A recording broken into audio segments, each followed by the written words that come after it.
Hello, I'm Adam. This is my vlog. This week was, well, rather boring. Though a couple of things happened this week. The one thing was the last thing that happened was I got to go to a party, which was a birthday party, but it was a Spanish 15-year-old party, which is for this individual. And you know, there was a date of when we had the party. She actually had her real birthday on a different day, but that's when they could book the place. I think. I could be wrong. Anyway, well, this is a extra handout thing, one per table. I got that one at my table, which was kind of fun. Another thing that happened was I figured out how to replace the broken lampshade over my thing. It was simple as, well, I ran across a thing saying that you could use a mason jar and cover it, though I do not have a mason jar of a sufficient radius, so I thought I could use something like a old jam jar like this, but the radius of the opening is too small, so it doesn't secure.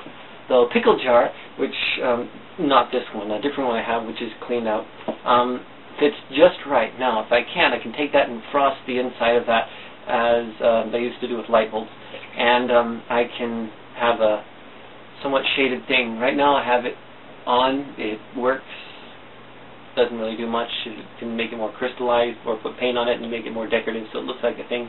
Or I could still go out and buy one, but you know, it's the decorative thing makes the value of it go up, and being hand done actually increases the value of the room technically, so I don't think it will actually do that in reality.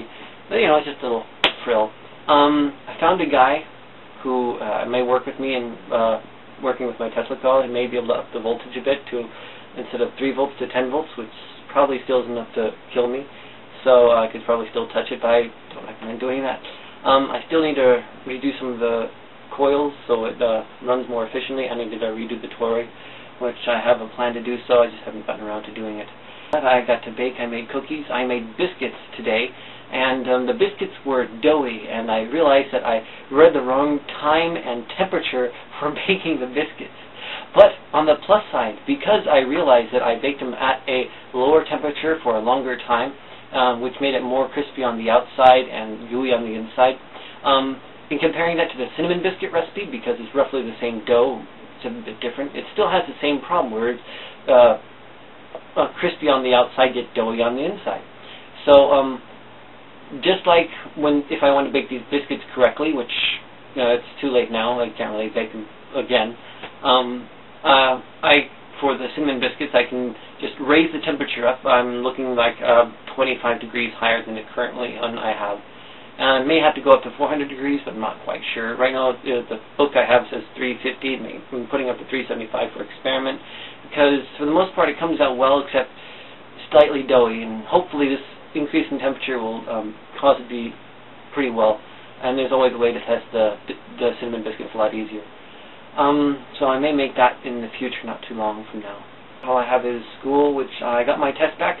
I got an A on my first test, barely. But I got an A, so I'm currently getting an A in my Calc 3 class. Hopefully I'll pass this semester, though I'm somewhat in a slump. We have our next test next week, which I have completed a section on it, but because the whole class is behind, I'm also behind in my homework. Which is not good. On the plus side, I should be able to catch up, if so long as I get to concentrate on it. And I grabbed the second method of concentration, which here may work. It's ironically video games. So I got a video game which I've been looking at for a while, which is really art thing. It's called Child of Light, which is actually meant to be a 2-player technically, but it's an RPG, just like Final Fantasy, except it's a platform RPG, which is kind of cool. So I'm playing a person who is either dead or in the spirit realm, or and a secondary thing, which is kind of weird. And so far I have a sword, a friend, and the fairy person, which is the second player, which is used by the mouse. Usually it's meant to play for a kid, meant to be a family-friendly adventure story game, which is kind of neat. You can see so much of it online. I've gotten past the part where you can see so much of it online, so all the rest of it's all new storyline to me that I'm unknown with. But I discovered all the secrets in the first block. I'm just going into the second block, and I'm not quite sure where to go from there. But yeah. Aside from that, I have nothing else to report. Oh, that's right, one more thing. I've been looking at the animation thing. I found some free classes online I can try, and the animations that for now are just basic stuff, which is literally the observance of Newtonian physics inside 2D space. After I learn how to animate in 2D, going to 3D should be a lot easier, which there's free 3D software that is equal to this stuff. Actually came from the same software that Pixar uses to make their films. So, and they made it more user-friendly and such. Though I may have to learn to code a bit, but that's fine, it's just coding. Which is a funny thing to say when I've never actually coded before, except for maybe once when I made a web page for a thing. Anyway, I have nothing else to report. I just gotta finish my cookies, which are still baking.